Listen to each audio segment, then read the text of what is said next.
Hi,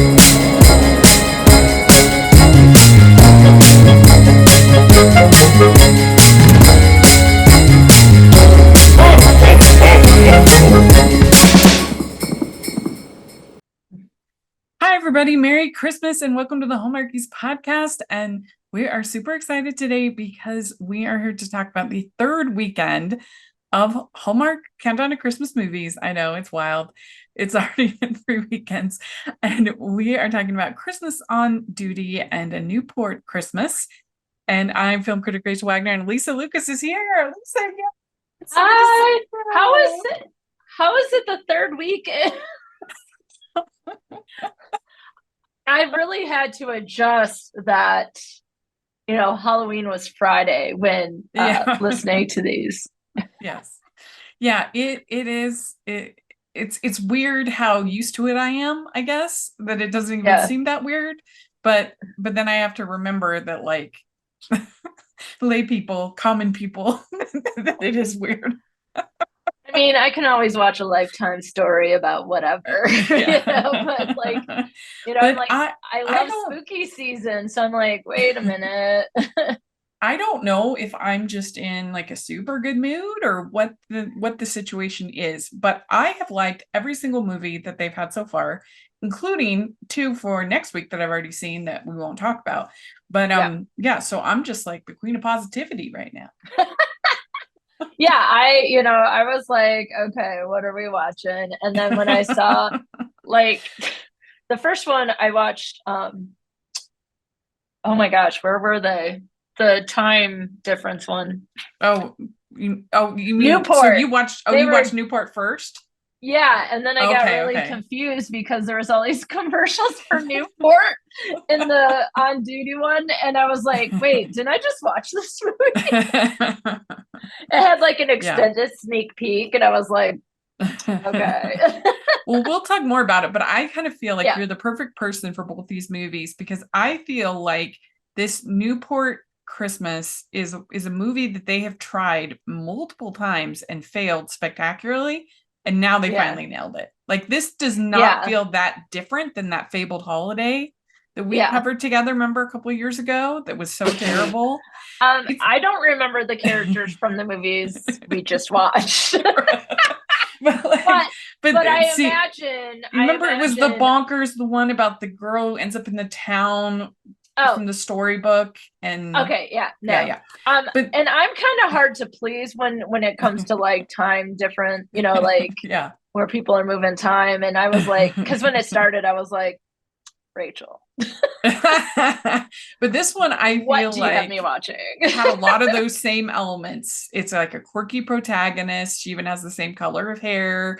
She even has, she's super positive. She's going to this, it's not, the fabled holiday isn't a different time, but it's similar. But this one, it really worked for me, where that one really did not. So I don't know. I feel like it's taken them like 6 tries, and they got it. So I'm proud of them. I first off, really impressed with your ability to remember movies from years ago. Like I get pretty, I'm like, I don't know.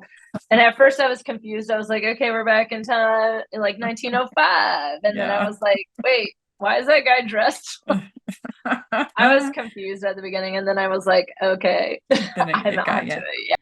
Ho, ho, ho. We'd like to take a second and thank our sponsor for this episode of the podcast. It's the Hallmarkies Patreon. Do you love Hallmarkies podcast, especially at Christmas? Do you enjoy the holiday previews, recaps, interviews, and bonus episodes? If the answer is yes, please consider supporting the Hallmarkies Patreon. We need your help to do what we do both during the Christmas season and all year round. But not only do you help a podcast led by strong, independent women by becoming a Patreon, you get to become a part of the Hallmarkies family. Starting at only $2 a month as a patron, you will have access to our Facebook Patreon group where we talk about the movies, shows, and more all year. We also have many monthly patron watch-alongs with guests like Lacey Chabert, Natalie Hall, Paul Campbell, Mary Lou Henner, and more, giving their behind-the-scenes details of their films. As a patron, you also have the chance to provide input into the podcast and even join us at different tiers. So this Christmas season, spread some cheer to the Hallmarkies Patreon and become a member today. You won't regret it. Go to patreon.com/Hallmarkies to learn more. That's patreon.com/Hallmarkies. Well, let's dive into Christmas on Duty. So this movie, it stars Janelle Parrish and Parker Young. It's director Jake Van Wagoner and writer Alexis Siegel. And it's former rivals Blair and Josh must work Christmas duty together. When a snowstorm threatens holiday deliveries to the base, they are forced to cooperate to save Christmas, despite their past conflicts. Yeah. So, what did you think overall of Christmas on Duty? I liked it, Uh-huh. but I spent about the first third of the movie going, who is this actress? I was like, why is it Selena Gomez? Is it Vanessa Hudgens? And I was like 37 minutes in, I was like, wait, that's A from, oh wait, that's a spoiler.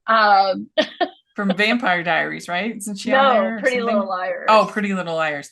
Yeah, she's been killing it on Hallmark the last couple of years. Yeah, really some good stuff. And here, this movie was cute. I liked it. It's very basic. Like if I was just in the mood for like I want a basic Hallmark movie, which happens quite frequently for me, this would be a solid pick. Yeah. I thought it was fun. There were some bonkers elements which, make it more fun. And there were some sweet moments. I thought that the lead guy, this Parker Young, I thought he was very bland. He was fine, but there was just I like struggle. He was just kind of like a pretty boy to me. Yeah. I struggle with when there's TV shows and movies that focus on folks in the military. I struggle with when people absolutely do not look like they're in the military.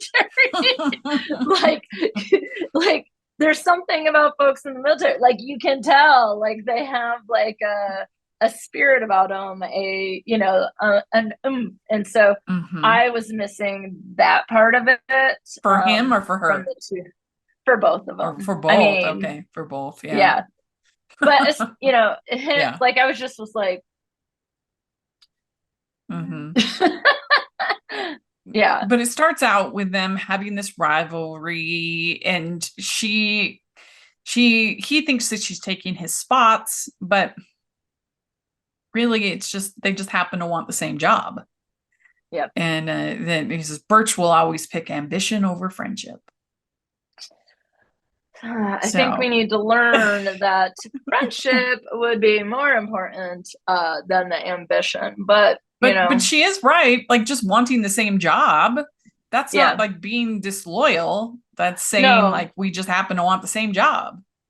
Yeah, and I think part of the issue is that when we think about how we learn about friendship, is that we don't learn a lot about conflict. So it's like friendships are supposed to always be positive. Yeah, that's a good point. But it's like toxic positivity in some ways. And so I think when things like that happen, so even cases of like envy or competition, like people don't really know how to operate in those conversations.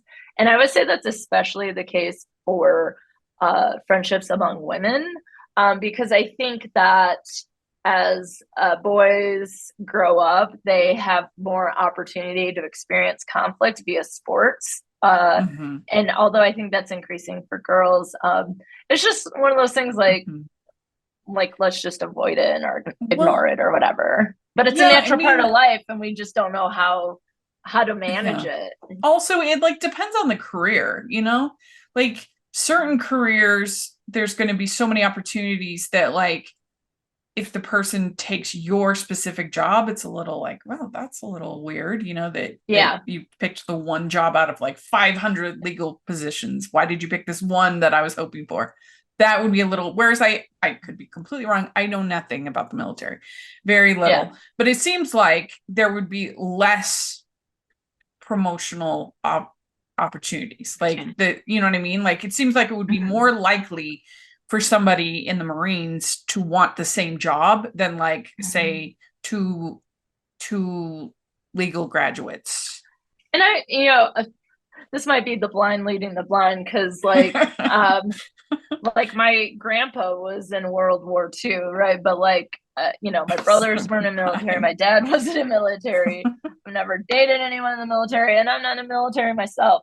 But I also wonder if it's the case that the position, so like colonel, sergeant, whatever, is more likely to happen. It's the location with that position that I think would be harder. Well, I mean, because it wasn't just about the promotion. It was about working with these particular, she wanted to be a mentor. She wanted to, so it was this very specific, position. But I always wondered that, like, how do they just tell you, like, hey, you get to go to this location? I could be wrong about this, but I don't think that the getting an increased rank, I don't think there's some like limit. Oh, we only do like 30 a year or something. I think it's just whoever's qualified. I could be wrong. If you're listening and please school us on all the things that we're saying that are wrong. Yes, which is probably quite a bit. I think what adds to this is the rivalry between their dads. So they didn't like each other. I can't remember what it was that started that, but they didn't like each other, and they've expected their children to carry on that grudge. And kind of keep that going.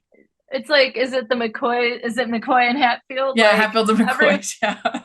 Like, everyone calm down. Like, let's figure out a way to resolve conflict. And break a generational rivalry. Yeah, it was a lot of anger for people with access to guns. Like, I would say we need to calm down. It's a lot going on. But really, I mean, this was a classic enemies to lovers arc. It starts out with them, that she wants his job. They have this fight. And then they separate for 6 years, and then they destroy the cake at the party. It's a disaster. And they both get assigned Christmas duty. Yeah, that's what you get. And here's the thing. Have you ever been able to like smash a cake? Like, have you ever, like... No, I never have. Yeah. I mean, part of me is like, let's not waste the sugar and the deliciousness. But I also am like, I just want, how like when babies turn 1 and they get the one cake they get to play with and stuff. And then there's like the separate cake for like everyone to enjoy. I kind of want one of those and just like smash it, see how it feels. But that'll be your that, therapy. You'll weddings. Just go buy like a cheap cake and be like, yeah. You'd be like that, how they give that to 1-year-olds. They give them like a little cake. I'm like, just see what it's like. Yeah, that's what Alysa needs, a smash cake for. Yes, for I just need year. cake. Cake is one of my favorites. I just need a little bit of frosting, but I need a delicious It is cake. funny because if you've seen Red, White, and Royal Blue yet. I started it, but I don't think that I finished it. Oh, you didn't like it? Well, no, it wasn't that. It was probably my ADHD. Because there's I had to stop cake, it for... a cake catastrophe in that as well. Was that at the beginning though? Yes. Okay, I did see that. Just like this, yeah. So yes. Okay. if you have if you don't want to get involved in an enemies to lovers arc, then stay away from cakes. This is the lesson we learned.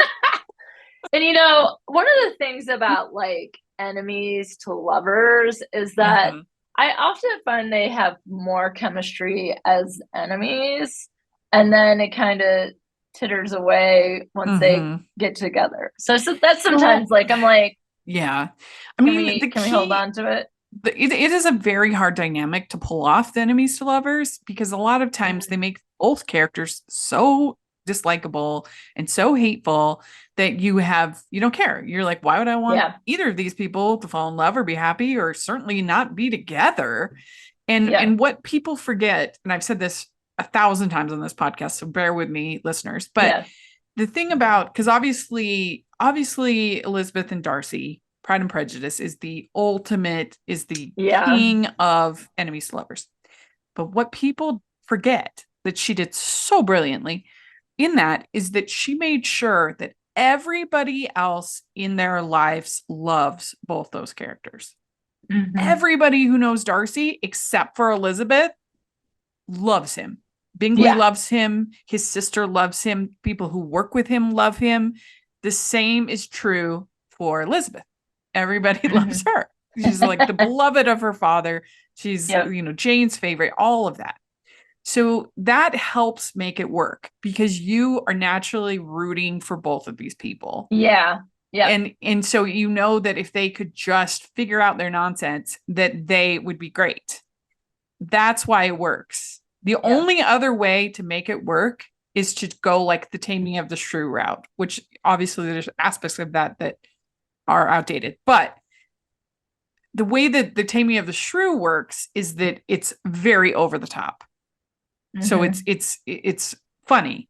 So that's either you have to be a really good writer and make it funny, all the shenanigans and the over the topness and the whatever. Yeah. Or you have to keep the characters likable, even as they don't like each other. That is the key. And I would say that with this, they did a good enough job with that. Like I did like both of them. I mean, at a certain point, it just becomes like, what's the next stop on their adventure. Weird toy, finding mission, and so I could see how somebody could say, oh, it was boring. I would understand that. But as far as their character and the banter and everything, like it worked pretty well because they were both nice people that you liked. Yeah. Yeah. I mean, I agree with that. Like, I think that it's like you do want them to get together, but I also just, like I said, really enjoy seeing the enemy part. I hate to they say had some this pretty good for the lines. third time today in this podcast, but that might be the lifetime person in me. It's like, show me the enemies. I liked I'd rather waste my breath blowing up Santa than talking to you. That was a pretty good line. Yeah, the idea that their boss, I forget what level he was at, but their boss, I don't know, the way that he treated this reconnaissance mission of toys was like so over the top that it kind of made me laugh. It's like, bro, Sergeant, you've let down the entire platoon. I mean, I am sure that our listeners that are actually in the Marines just had a hoot laughing about how ridiculous. Yeah, because they're probably like, what? I don't think you'd get like court-martialed for not being able to get the presents. You never know. His daughter really wanted that, or granddaughter, I can't remember, really wanted that skateboard. So it was also really, really funny, the fact that they pretended that this was shot on the East Coast when it was clearly Utah the entire time. I'm like, you cannot hide those Rocky Mountains. They are there. I've never been to Utah, but we've talked about this before. You should come. I know. Yeah, that would be really fun, actually. That would be a blast. Yeah. But they have to get 150 toys. And I mean, I think these parents are kind of at fault here. Like, what were they doing? I mean, I guess they were all just waiting for the Amazon orders to come in. I guess. There was a lack of planning going on. Yes, absolutely. Here, but let's go save Christmas. And who can not enjoy that? If you're a Hallmark fan, I mean, this is great. Yeah. And but what was I thought kind of interesting. So she's a workaholic, but she doesn't hate Christmas. She's not like one of those kinds of characters. She's just been raised in an environment where Christmas is like untraditional. right? Yeah. So she goes like hiking with her dad and all of that. And I would have loved for like that in the end to be like validated a little bit more. Like obviously in a Hallmark movie, there are certain things that are like iconic for Christmas. Like, Yeah. you know, so it would have been subversive to be like, oh, you know what? Going hiking on Christmas is actually super fun. Yeah, that sounds amazing, You know what I actually. mean? Although I Not for say me. that, I would not have I fun say hiking at that, Christmas. But for these people, I say that, but as soon as I wake up on Christmas morning and I look outside and there's snow, and be like, you know what? Let's just stay inside where it's cozy. yeah. But yeah, so that was sort of another conflict, is that she kind of gives in to her dad's untraditional, she doesn't fight it. Yeah. And so then And that's the thing, is like, I feel like at a certain point, is it, you know, what they call where like kids parent their parents? Mhm. Like, you know, is it time to be like, Dad, you know what? I don't need to be a part of this anymore. Like, is that yeah, something but I just think that, that could have been like a fun little subversive moment to be like, oh, the stuff that I did was actually fun too. And yeah, you yeah, know, but it's okay. But they get going on their journey. She has to drive because she's the only one licensed for that kind of truck. yep, So, and um they you know go back and forth, they talking, and they end up at this one store where this was the most ridiculous part of this movie. This ridiculous plot that they have to go through, this plan, this Rubik's Cube device that I mean, the Rube Goldberg, it's like a Rube Goldberg device that they have to go through in order to get this doll off of this stack of here's the thing. This like, is way too I was like, complicated. why is it up there? First of all, second of all, why can't they just have, I mean, there's no ladders. They have to like crawl up on to the like the railing. There's like a railing Yeah. and they're like swinging. And Here's the thing. I'm leaving that doll. it was absurd. Although I say that, and you know, my parents went to great lengths to give me a Cabbage Patch Kid doll back in the day, Yeah, and I still thank them because that was a core memory. Well, this is the thing in Christmas movies, they always have the parents giving the kids Christmas themed gifts. Kids don't want Christmas themed gifts. They want iPads. something they can use all year. I feel like that was in a movie that we watched. Something about there was always like the kids want the iPads, and I don't remember what that was. But yeah, they probably need to be reformed if they want the iPods. But anyway, that was absurd. That ridiculous obstacle course that they had to go through in order to get the doll. And then it was all for them to have the one moment where she falls down and lands directly on top of him. And it's this is classic rom-com. I mean, I can't imagine that ever happening in real life. If it ever has had, please in the comments, please tell us, because it happens all the time in rom-coms. You know, they'll be like on the subway. Oh my gosh, look, I just fell right on top of you. Like perfect. Yeah. I mean, I think bumping into someone is way more believable. But also, like, were the writers like, you know what? We need her to fall on top of them. But how are we going to get from A to B? And they created like an A, B, C, D, E, F, G, H to get to the next spot. I mean, if it had been like a porcelain doll that they wouldn't want to have like fallen from the stack of boxes, then you could understand that. But it was just like a vinyl doll. It was completely insane. But I did absolutely die laughing when she lands like directly on top of him. We're looking to each other's eyes, and I'm like, this is classic. I love it so much. So, but also, like, I feel like in real life, and I hate to like burst everyone's bubble, I feel like A, that hurts, and B, it's super uncomfortable to be that close to someone and making eye contact. Like, they used to do that in the communication classes I'm in. You would start like far across the room and you'd be across from someone and you have to make eye contact, and then you have to get closer and closer and close. And then it's like, who's going to break eye contact? And I was like, why are we torturing ourselves with this? Like, but terrible. if you were just going off of romantic comedies, you would think it happens to like every person. Every person. Yeah, Absolutely. I mean, I'm but still I'm like, waiting for my dramatic fall into the arms of a handsome man, but yeah. you know, someday. I also would like to see the scars of all the people who have fallen. I bet those scars have stories to tell. Yeah. So then they meet up with this guy who is locked out of the warehouse, and so they can't get the skateboard if they don't do that. And so they go through the vent. It was wild.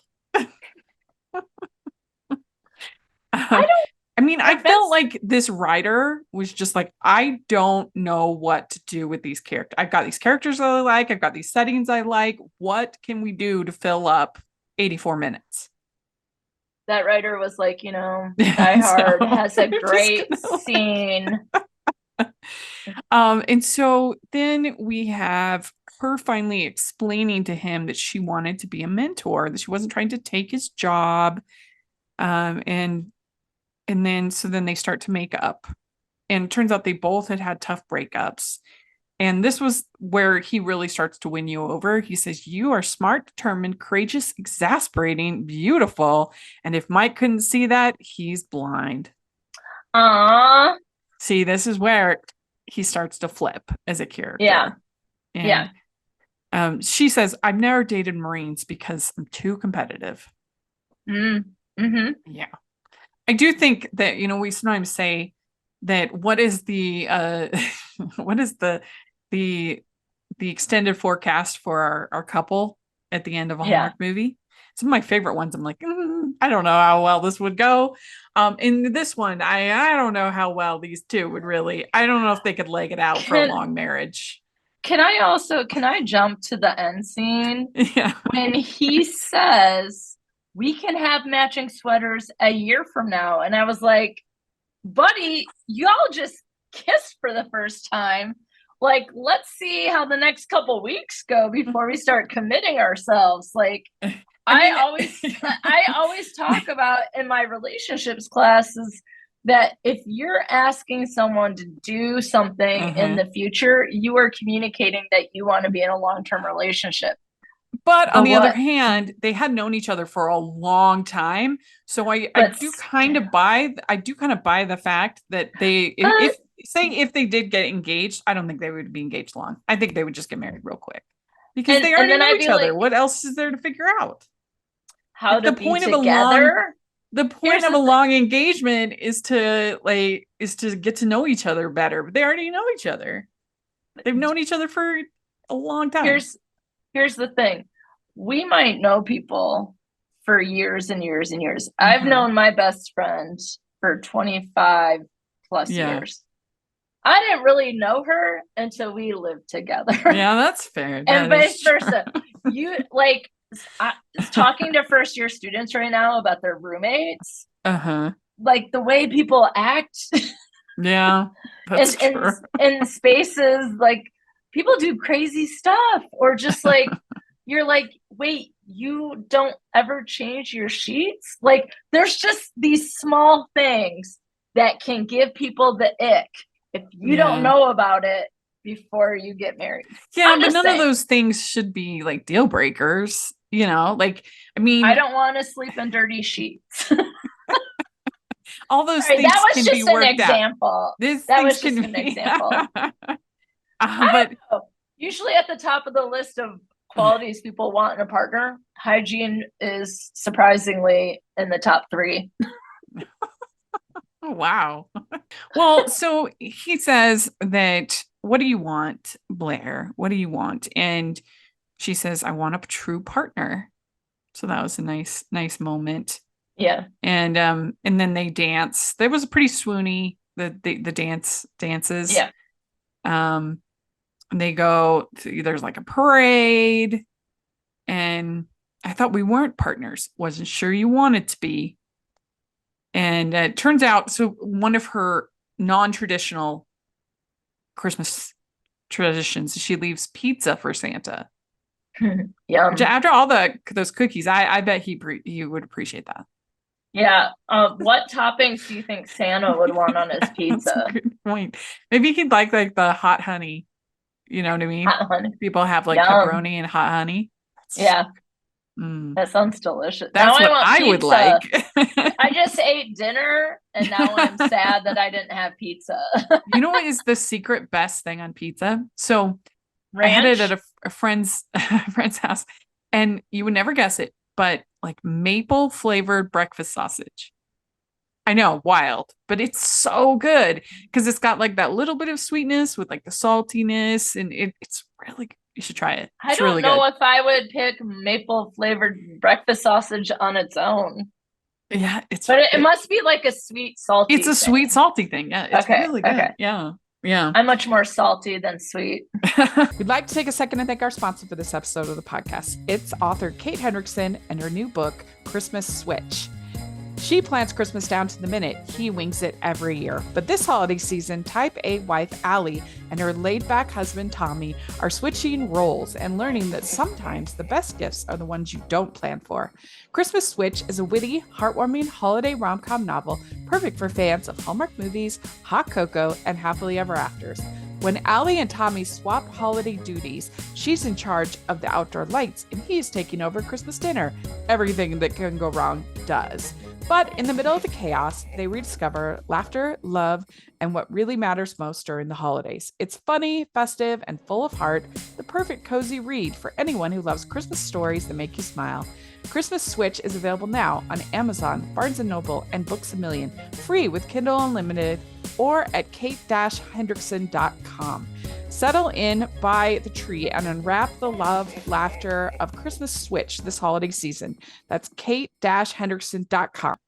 So then we have a problem. The gas station is closed, and it was kind of fun. The guy running the station, they're talking to him. They're saying like, please help us.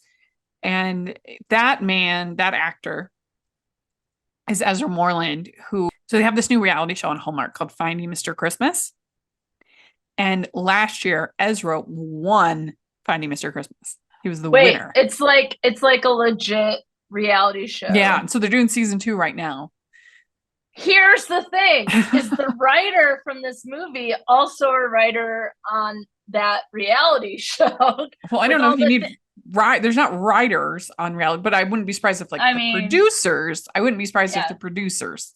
Well, I'm just saying all the crazy things they came up with, like the vents and the. Oh yeah, that's true. That does sound like a game show. Yeah, you're situation. Right. Yeah, that's a good point. Well, it was fun to see him. I enjoyed, because I enjoyed the show last year, and so it was fun to see him in this little, it's basically a cameo, but it was fun. Yeah, and we find out that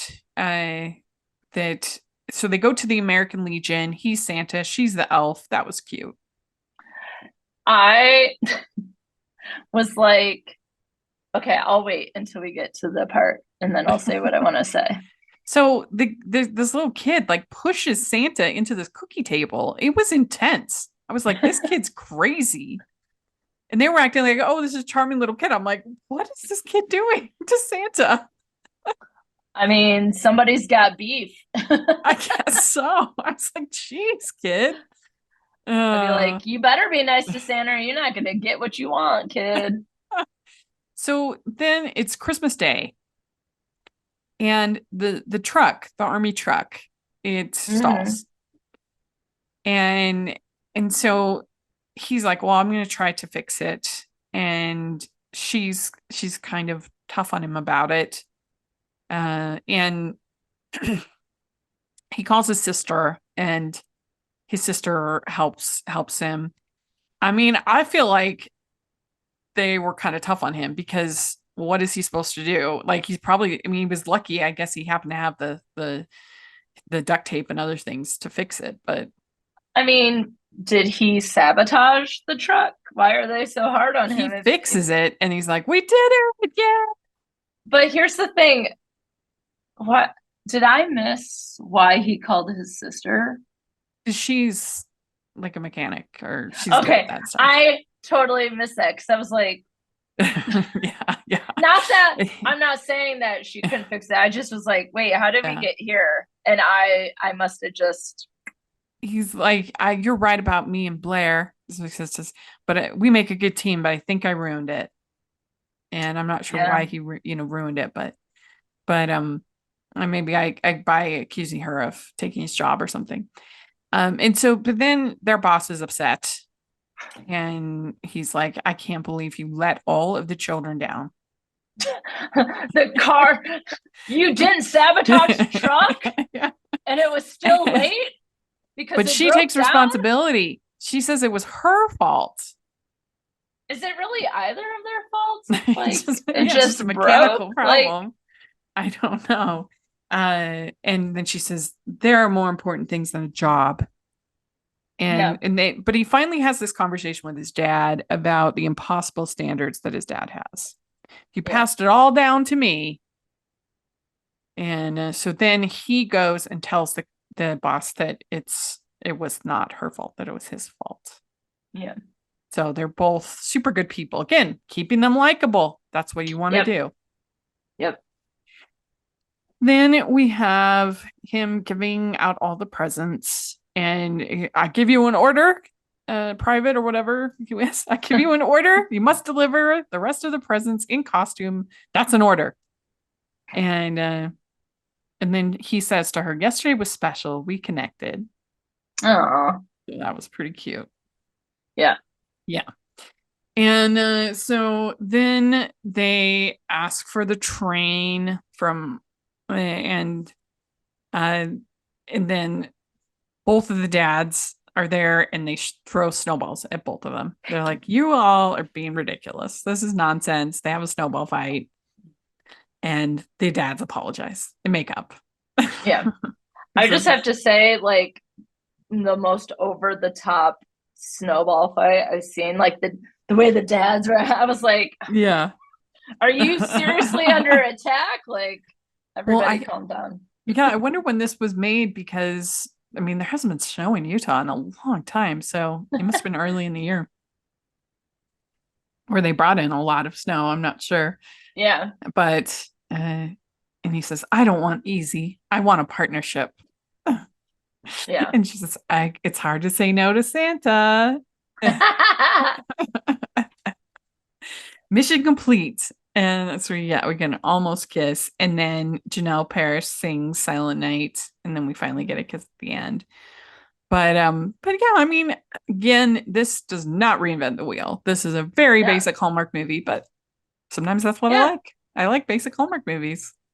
I did have a lot of thoughts at the end when Santa and the elf were kissing outside the kid's house. I'm like, what if you looked out the window? That's true. Where's Mrs. Santa Claus? I was like, wrong outfit. Yeah, Mrs. Claus would be upset.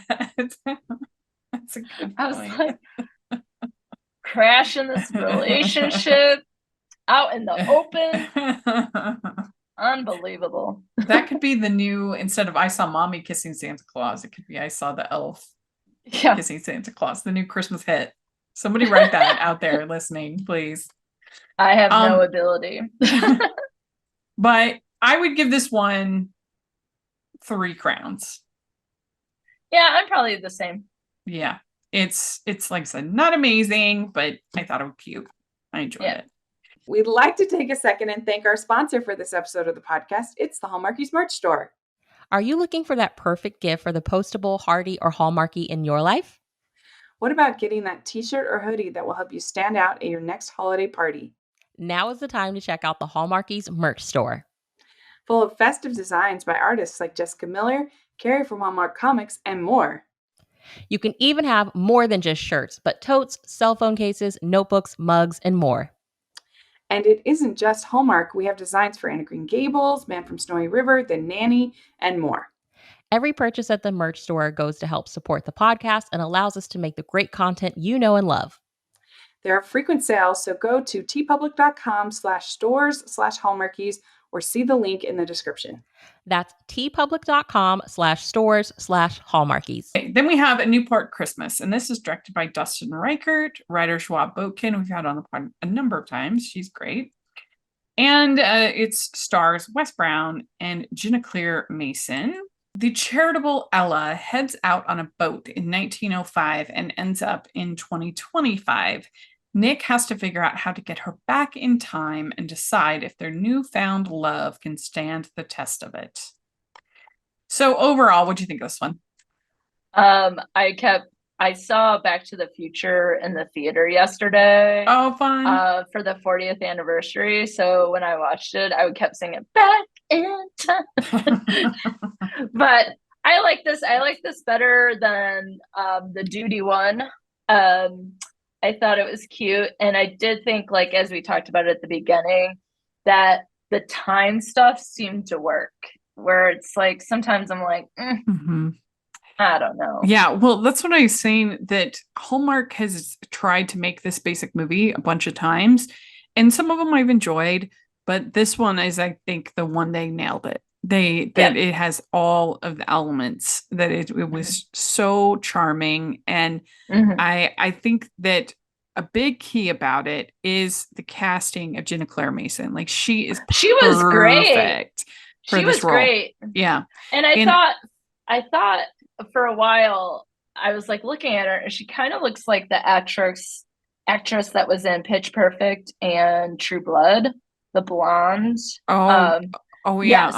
Yeah. Oh, I can't think of her name, but I was like, but I think she's better. I was like, yeah. Yeah, she's great, and she's already done a couple like more period piece type roles for Hallmark. She did one where she played a Rockette in the 1950s, things like that. Fun. So, and I think that we were saying in the preview for this that she sort of has an old soul about her. It's like believable for her to be this sort of Gilded Age. Absolutely. The other, and they did like the fish out of water elements really well. It was very funny. And I think these two had nice chemistry. Yeah.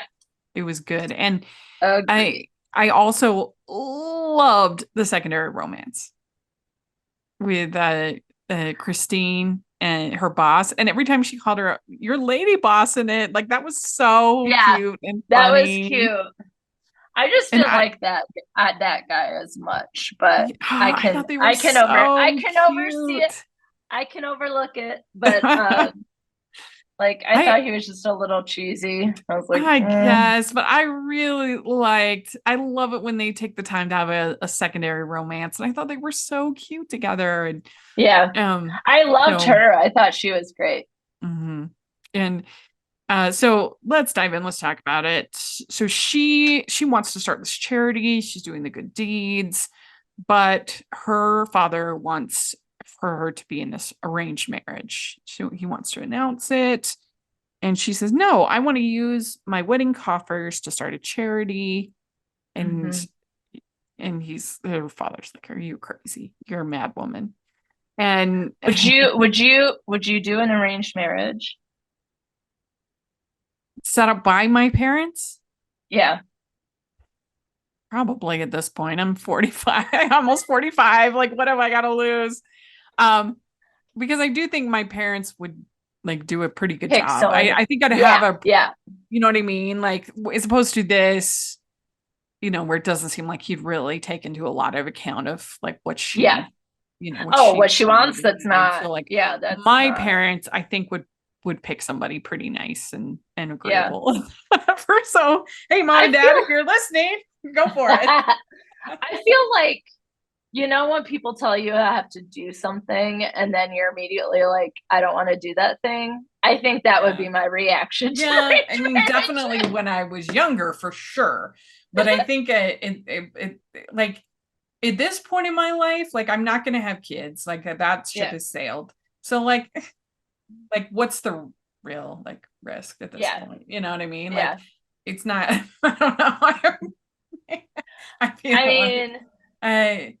I would rather, I guess, if I had a shot of somebody again who I don't think my parents would pick somebody horrible. So I would rather Yep. take a shot at somebody and try to have that experience Yeah. than not have it. But yeah, I mean, my parents are extremely like low maintenance, my whole family is very low maintenance, which I am so grateful for. Like I have never felt a lick of like guilt or problems of anything I'm going on in my life. I've never felt like, oh, you need to be focusing more on the family. Yeah. You need to be doing more with the family, any of that. I never have felt that from my family. And I'm so grateful for that. Mm-hmm. So, you know, my parents would never, the only way that anything like that would even remotely happen is if they just authentically met somebody who they were like, this person is so much like Rachel, she would love him, you know, whatever. I could picture that happening, but not like not anything else. But I mean, my grandparents and my parents were both set up on blind dates by friends. So it is kind of it's kind of ancestral. So if anybody knows anybody who's like 50-ish, who's nice, who you know, wouldn't mind being in the general Utah area, you know, who wouldn't mind going to a lot of theater and a lot of movies. I'm ready to go. Anyway, so he's like giving the tour. He works at her house, right? And and then he goes out on his boat, and she is also on her boat. And she says, I wish for a different life. Now, there's a couple of things that are confusing about this scene. I don't understand why they felt like they needed to green screen it. Why? I mean, because the movie was filmed in Buffalo. So they're like pretty close. I don't know. That's not like a harbor town, but I think it's like, I know I've only been to Buffalo once when I was really young, but like, I don't think it's that far away from like the ocean, and you're like out on the boat anyway. So why not just take film of the nature? Why I do not understand why. I feel like unless it's like Wayne's World where they use the green screen, that it doesn't need to be used very often. I can understand it if it's like a fantasy location, or if it's you know, even I could even understand that there was one that was obviously filmed in the winter, but they needed it to be spring and have tulips. This was a movie a while back. And so they green screen that so they can have tulips in there. I can kind of understand that.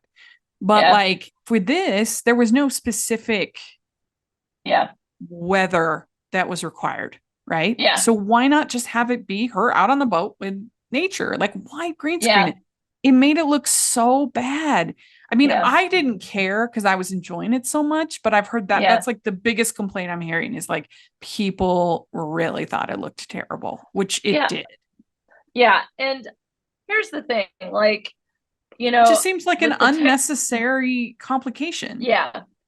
But I also feel like just in general, like sometimes it's like our technology is so far advanced, but somehow you're telling me that you cannot Photoshop these two people into like, not this specific, but just like two people into one picture. So you have pictures and all these movies and they look so fake, right? And I'm like, how do we not have the technology to like create I don't know. it just felt like this is an unnecessary complication to this movie. Just shoot it outside on the boat. Like I'm sure that if I talk to the director or whatever, that he would be like, this is the reason why we couldn't do it. I don't know, but it did look pretty bad. I mean, I was fine with it because I enjoyed it so much. I didn't really care, but I know that, I mean, it was a doc against the movie. It was very weird. But she ends up in the boat in 2025 and she's like, what is happening? What is this boat? And so that's when they first meet, and it was very funny. She was, like I said, she was so good Yeah. that it really worked. And I loved it when she sees the inflatable snowman and she passes out. It made me laugh so hard because my mom hates those blow up Yeah. things. You know what I mean? For Christmas, she hates them. Yeah. And so my mom would probably pass out too.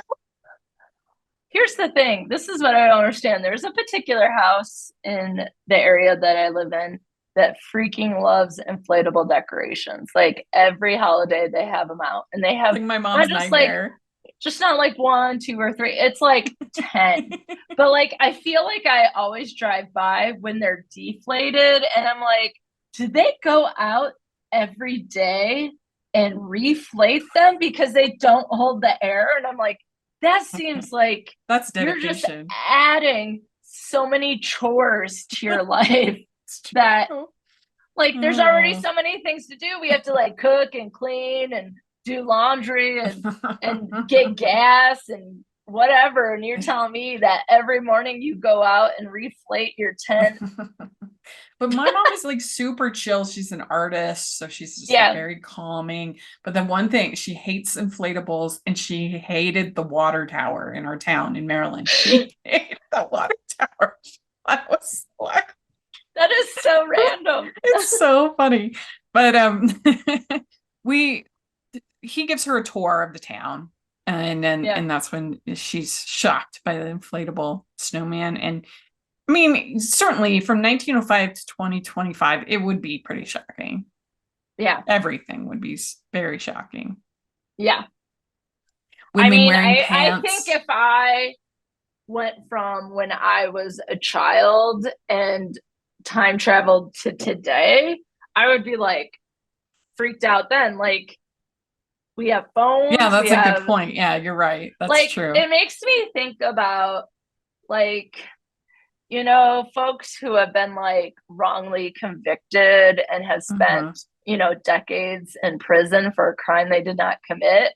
And how many like documentaries or videos like on ABC News or whatever, where they talk about they come out and they don't understand all the changes to culture and technology. There was one guy who picked up the phone and he put the wrong end up because he didn't know, because phones are flat now. Like, what? Yeah, like, that's it's just true. Interesting, like that you can be a part of something and still be so like separated from even if those things existed, they can be, the way they're used can be so different. Like I remember when I went to Italy when I was 17, there was a woman that was on a bicycle talking on a cell phone. So this would have been 98. And I took a picture of that because I thought it was so funny. Like, how can she be talking? She's in such a hurry that she used to talk on a cell phone, because that's how I saw it at the time. Oh, you only talk on a cell phone if you're if you're in a hurry, if you're in a rush. And but here she's riding a bicycle. Like, that seemed like a juxtapiposition at the time. Yeah, now you wouldn't even give it a second thought, of course. Like, you're like, what is this nonsense? You know, when like you know, in movies when we were kids and they're like, this is the future, and you're like, what? Yeah. And speaking of Back to the Future, Hydra Pizza. Yeah. But where's my where's the jacket, the one that like makes it the perfect size? Yeah, but I do like that it's not all like kind of gloom and doom in the future, because Back to the Future 2 gets a little dark for my taste. But whereas here there were like some stuff that's like, oh, people have they have all these conveniences but less time. But look, there's lady bosses and there's women are wearing pants, and so there were some like enough that it just was cute. It was cute. Yeah. It was very, very taller buildings, shorter tempers. Houses are bigger, families are smaller, so that's probably true. And then they go to the house and she's like, why are all these people in my house? Get out of my house. And she gives the tour, and the study has changed. They moved everything around. And she doesn't like plastic. She doesn't like, like that's one modern thing like she doesn't like. But then she shows them her treasures that are in the secret cupboard behind the picture of her dad. So that was kind of fun. And the diary is in there. Sorry. My cat's doing a drive-by, if you will. Yeah. So the past and current are happening simultaneously. Yes. And so kind of like in Back to the Future, like the painting here starts to fade. Her painting. And she was supposed to be with this guy, Rex. That was supposed to be the arranged marriage. Yep. Well, they end up finding Rex also in the future, but he's named Adam here. Yep. And it turns out that Adam loves the future. He's engaged. He doesn't want to go back. Yep. And that was a really fun, unexpected element. Like I said, I loved the fact that not only did they have the main relationship, but they basically had two side relationships, which were so cute. Yeah. And I mean, and it was fun too, because since they had David O'Donnell, who's been in a number of Hallmark movies playing Adam, like he was a believable leading man. He has been a leading man, and he even kind of looks a little bit like Wes Brown. I feel like they were like a good, comparison to each other. I also think like for these to work, like they have to feel like they'd be in 1905 and 2025. And I think that he did that. He did, yeah. Yeah. And it was really cute. And there was some funny stuff too. Like it wasn't all serious stuff, but the latte art that she was amazed by. Yeah, that was cute. The how does one milk an oat? That was very funny. It was very funny. Is oat milk? Have you ever had oat milk? Yeah, I've had oat milk. Is it good? It's fine. It's pretty much the same as like any of those other like almond plant-based milk, like soy milk or I mean, none of them, I think they're all tasty, but none of them taste like milk. Like they're their own thing. Yep. Okay. And that's where the vegan stuff loses me, is when they're trying too hard to be like meat or be like milk. Just be your own thing. Yeah.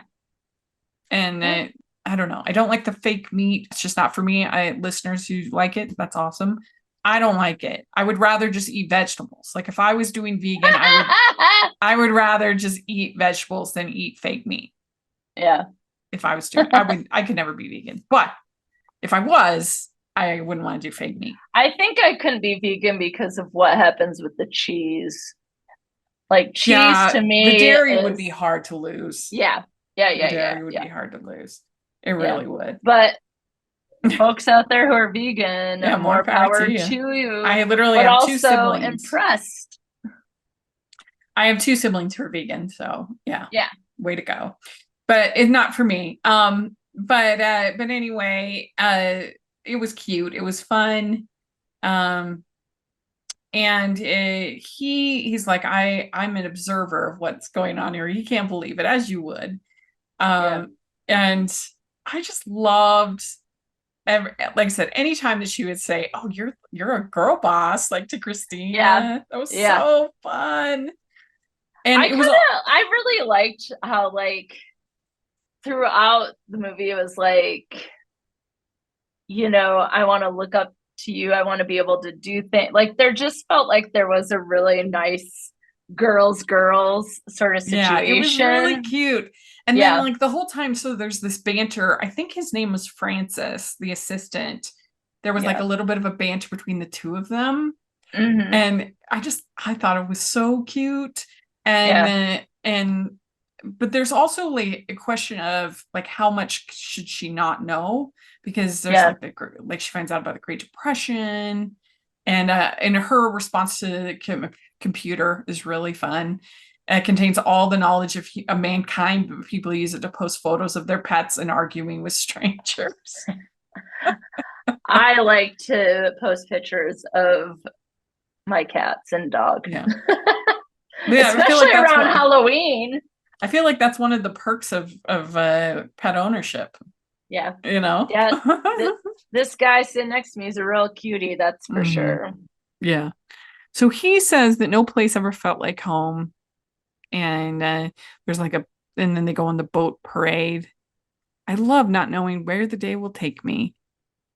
And one should never compromise one's heart. Very sweet. I don't agree with the first part. I need to know what's going on, but like the second part. Yeah, I do think that is true. I do think spontaneity is vastly overrated. I mean, sometimes it's fun. Like if my boss came in and said, take the rest of the day off, I'd be like, you know what? Absolutely. Yeah. But yeah, when it's something that there's just like it's an unquestioned good, then sure. Yeah. I don't, but like you do miss out on like a lot of times the anticipation of an event is part of the fun of it. Yeah. So spontaneity, you ruin it. You don't get all the, the fun of planning. So I'm in general, I'm not a super fan of spontaneity. Yeah. So, but then we have, it's not easy to find the person you're supposed to spend your life with. And then her biography becomes like scrap paper. Like things are, it's getting bad. Rex is disappearing. And then they're like, you have a thing for Ella. Like we feel it. And it was fun. I always love it when they find a new way to talk about Christmas that I haven't seen before, which is pretty tough to do at this point because I've seen hundreds and hundreds of Christmas movies. I had only never heard. Hundreds. I would think you're in the thousands. Yeah, by now, probably. Rachel. I've seen a lot of Christmas movies, and I had never heard of this 1898 Santa Claus film. I know. That was a fun detail. That was great. It was this British silent trick film directed by George Albert Smith, which features Santa Claus visiting a house on Christmas Eve. It's only 1 minute and 16 seconds. Yeah. But I thought that was cool. Yeah.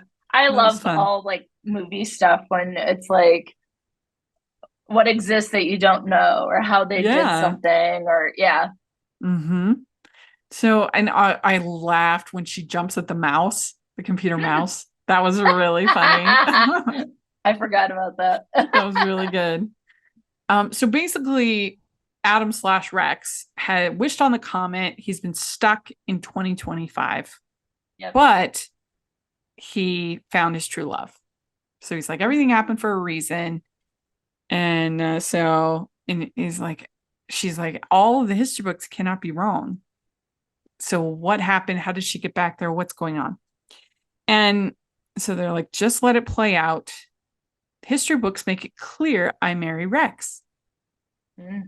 Rex is the one who finds you at sea and you do fall in love. So Adam, he doesn't want to go back. What will you fight for? Don't you care for me? That's what she says to what's his name?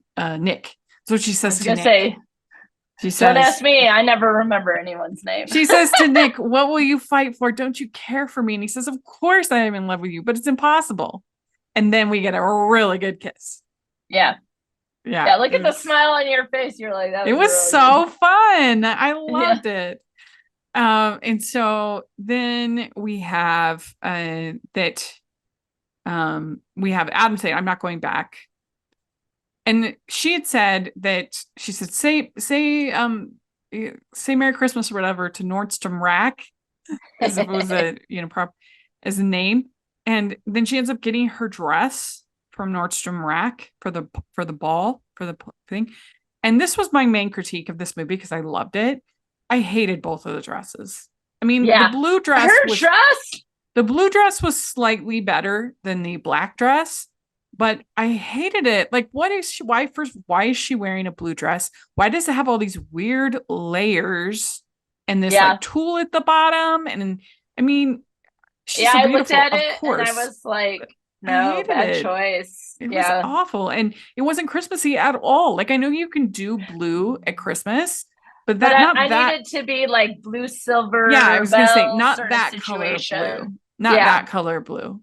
Yeah. And even then, I still don't usually like it when they do blue at Christmas. Yeah. But definitely not that color of blue. And just the weird, like, mixed match patterns and the weird tulle at the bottom. I hated it. It was a terrible dress. Yeah. I looked at it and I was immediately like, ugh. And then her Gilded Age dress, I hated as well.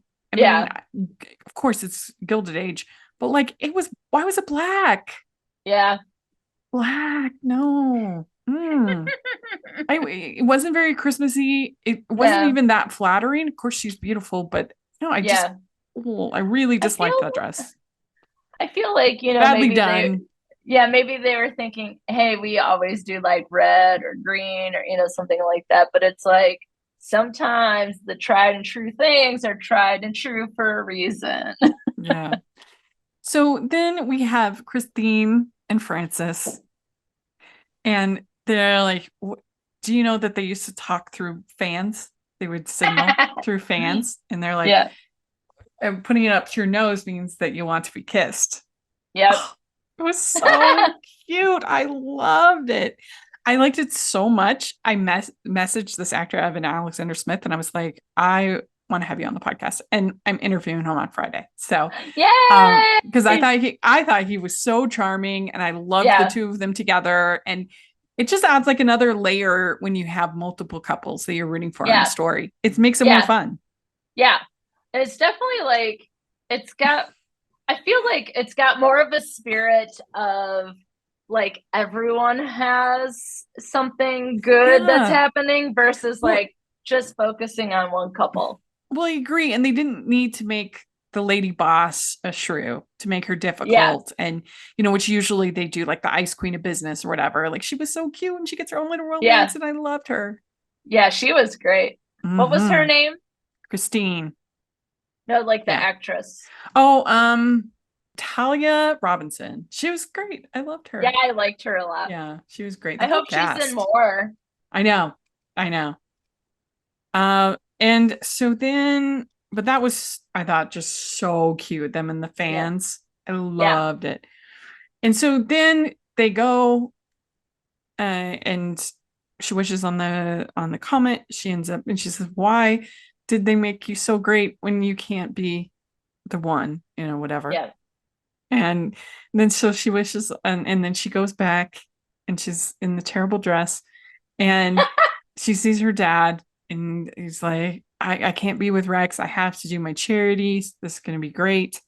And then they announce Rex, and it's him, and he's there, and it was very cute. I loved it. And she says, "You're the man who rescued me." And she introduces him to her dad. She says, "We're fine." And then she sends a note that she has delivered by an ancestor for Christmas Eve, and says, "We're finally home. Merry Christmas. Your friends, Nick and Ella. It was you. It was always you." Adorable. And it makes everything work because now he can take the place of Rex. So the timeline, the space-time continuum is fine because they just swapped out men. And and Adam can be happy with his fiance in 2025. He can be happy with Ella in 1905. And there we go. That's it. I have two thoughts about the end. Uh-huh. One, she returns and all these people are excited to see her, but Dad doesn't find out until she walks down the stairs that she's back. And I was like, wouldn't he be the first? It's a good point. He be the first person to know? Yeah, that's true. And number two, I pose this question to you as well. Would you want to leave 2025 to live in 1905? Oh, that's a good question. I mean, obviously it's like different for her because that's where she was from. Yeah, but he's giving up what he knows to go back. That's true. If we were talking about future couple, I mean, I think that they would just have to be happy Like there's, Yeah. but he could hold that over her head. He would never do that because he's a good person, but he could say like, look what all I gave up Yeah. for you. Ooh, I mean, it would be hard to be in 1905. I'm like, so you're telling me that I don't get to see Back to the Future in the theater if I live in 1905? If I could be an aristocrat like she is in 1905, then it would be more tempting than not. But no, my mother, she would pick it in a heartbeat.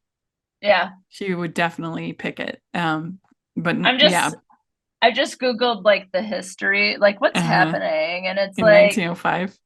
The Russian Revolution of 1905. Is it Russo-Japanese War?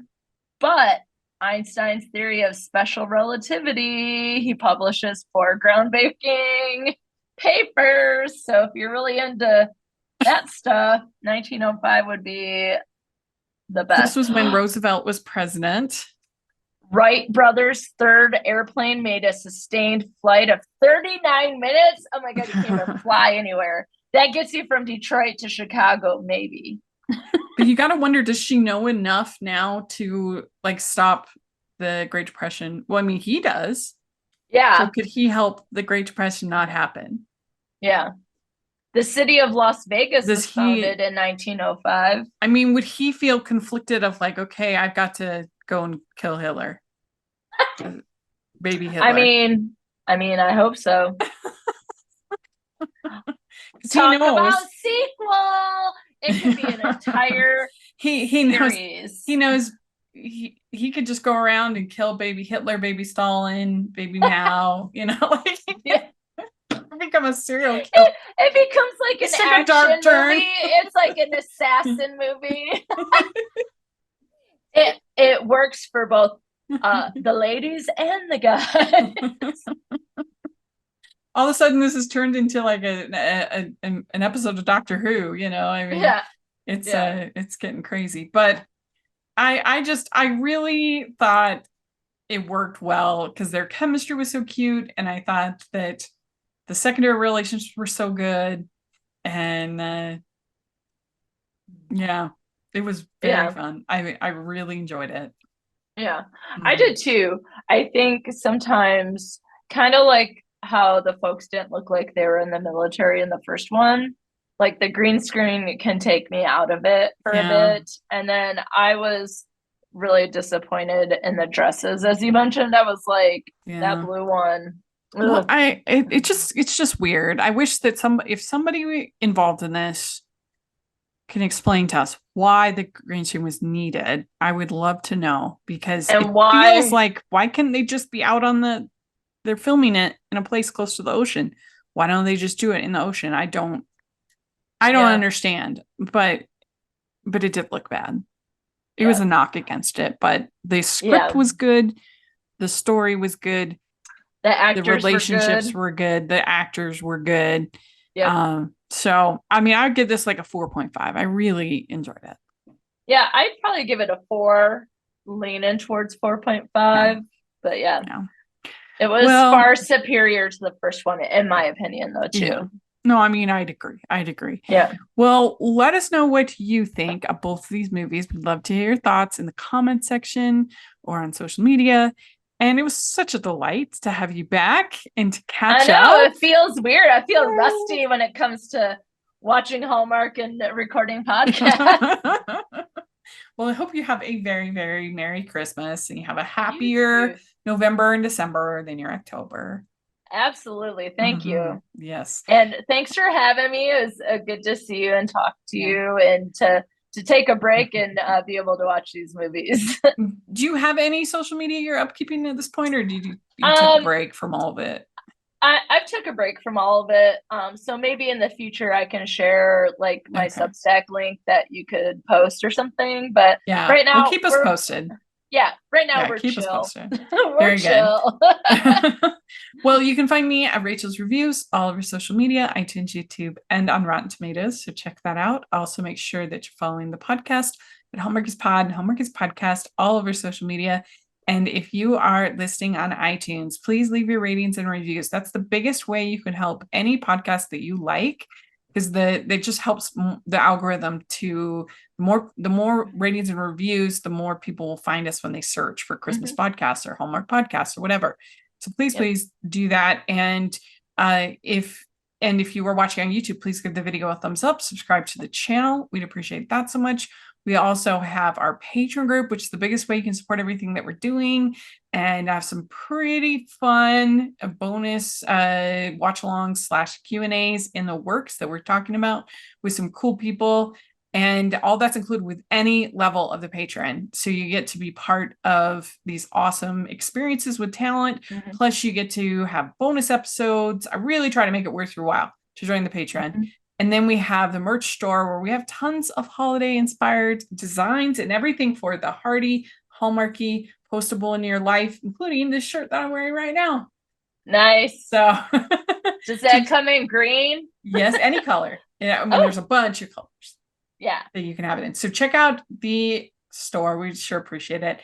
And thanks so much, everybody. Merry Christmas. Bye. Merry Christmas. Bye. Okay, we did it. Woohoo.